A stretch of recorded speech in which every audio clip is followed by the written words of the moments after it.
I've been reading this book, One Out of Comfort Zone, George Verwer, and he talks about grace in the church when we disagree.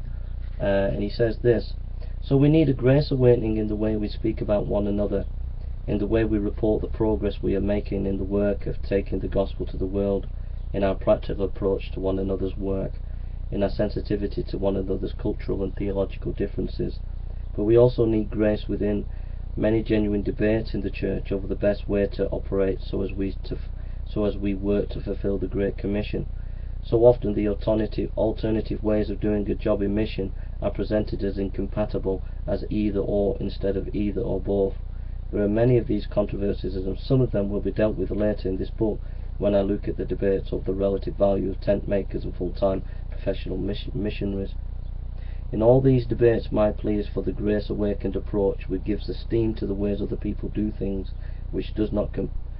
compare or control which does not say this is the only way, and which does not judge an organisation outside of the context of its specific purpose. What he's saying is that on the mission field there are different organisation, missionary groups, different types of churches, and often there can be debates about how should we worship, how should we do mission, and he's calling for using grace, that we should be understanding and graceful towards each other.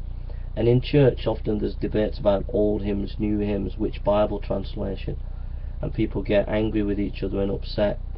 but we should try to understand each other and show grace to each other and love. He's not saying compromise on the basic fundamentals of the faith, they never change, but the way we do things does change, and we have to exercise grace to one another and wisdom. So if young people want to use new hymns and the old people want to use the old hymns, then the old and the young have to look at each other and treat each other with grace and understanding, and try and work things through together. Alright, take care.